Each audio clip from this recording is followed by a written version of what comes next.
I'm not You the one understand? out here complaining. No, that was the thing. Nobody cares what you do anymore. I know, nobody's out here Nobody complaining. cares what you do anymore. You understand that? Lean back. Nobody cares what you do anymore. Lean back. I'm gonna lean back with the fucking view on myself. Look, you're not gonna do this, right?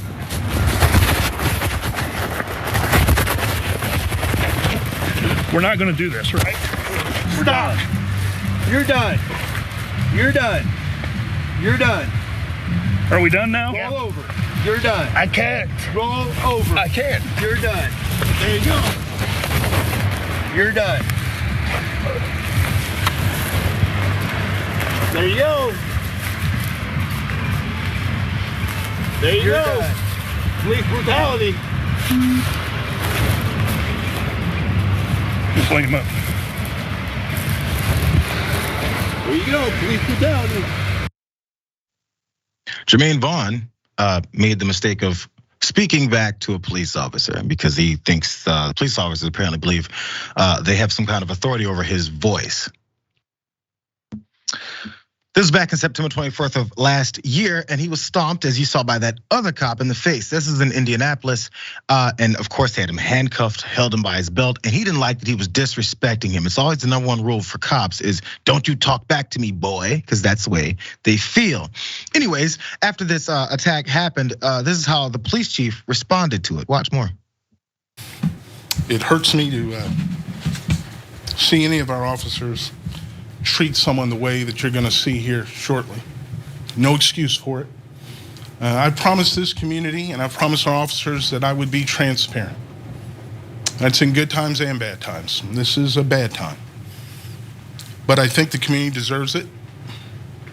Hopefully they'll understand that not only myself, but my team acted swiftly and we were prompt in our decisions to remove police powers from these individuals that were involved and to launch these investigations, including the criminal investigation.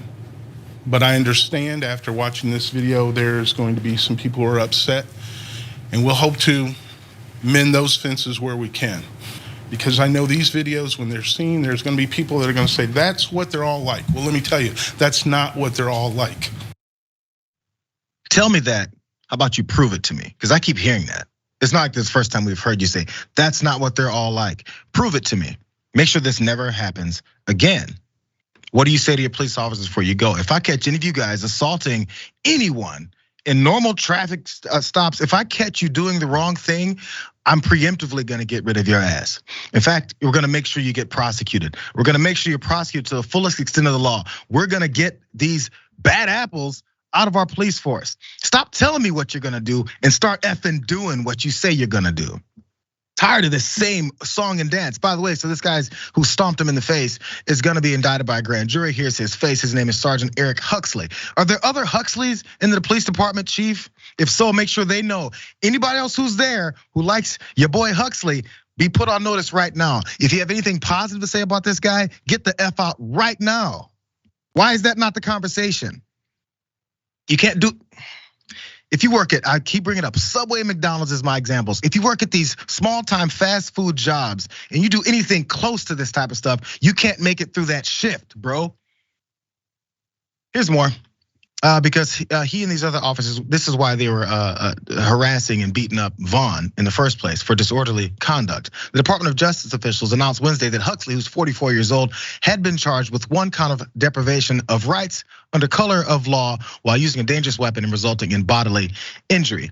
He could face up to 10 years in prison if he's convicted. Attorneys for this cop didn't immediately respond to a request for comment. In addition to the federal charge, Huxley is also facing 2 state felony charges over the incident: official misconduct and battery with moderate bodily injury.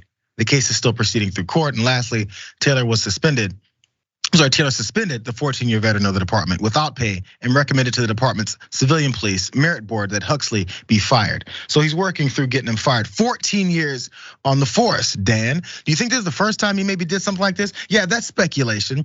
But anytime you do something this blatant while a man is handcuffed and has already been slammed on the ground for talking, then let's stomp him in his face. You're done. Do you think that's the first time that's happened? Muted, Dan. Very glad you did that. That helps me a lot. It's no longer just me. You're still not there. I think they've decided to make sure you can't speak with us, Dan. You had too many good things to say. I can see it coming. We'll get it figured out. Not yet, no. We'll get it figured out shortly, I suppose. Either way it goes, though. My last thoughts on this, Lisa. We'll get Dan back in a second, you guys. Testing. There you go. How's now? There's Dan. You got me back now? Okay. Yeah, Dan was frowned up. I didn't want to lose you. Let's go. Yeah, no, sorry about that. I wasn't even muted on Skype. That was weird. But no, that entire story was so disgusting. Like the respect that you have as a police officer, that you like. These people, they always command respect when it's only cops that always act that though, oh, we should have a higher respect than other people. With a normal basis, if you treat me with respect, I treat you with respect. If you're like getting in my face, regardless if you are, then I'm gonna stand up for myself. That's just like how people tend to be, all right? So it shouldn't be that cops demand this kind of respect, especially when oftentimes they're doing the wrong thing. To that officer over there, the one who was essentially just defending his own, who was saying, listen, I'll be transparent in good times and bad, and we're gonna get rid of this guy. And listen, there are a lot of good cops as well. But like you're saying, JR, the issue is that for every propaganda good video, there's a bunch of different social media channels that promote like good police videos all the times. There's always a bunch of these, and there are no actual real preventative measures being done in these situations. It is completely, it shows how the cops are one of the biggest gangs in the country. They will always defend their own, and they'll take no actual preventative measures to say, we're gonna root out bad apples, we're going to unroot the trees. We're going to get rid of any situation like this that can possibly happen to the best of our ability, because it's not like police brutality numbers are going down to the extent that they're tracked, and they aren't really tracked. It's like we're just seeing more and more of these instances. And the last thing, it's so difficult to prosecute a cop. It very rarely happens. Like the idea of him seeing that 10 years, even though he's being charged on the federal and the state level, look, like maybe he'll get something. He should be getting more, because if he was a regular civilian doing that same thing caught on camera, like you said, if he was a worker at any kind of company, or like at a fast food worker, let's say, or yeah, anywhere, not sorry, if you worked at Google and did that kind of thing, you'd be arrested and thrown out the door, no question, and you would be charged, and it would be one of the easiest open and shut cases ever because it'd be on video. The bad should not make it any different, and there shouldn't be a whole gang protecting them. That's the system. And then anytime people say, oh, but that chief is black. Yes, that proves that it's a systematic racist problem. The system is racist. The system is biased. It doesn't matter who's the head of it. It works the same way. It's been built that way.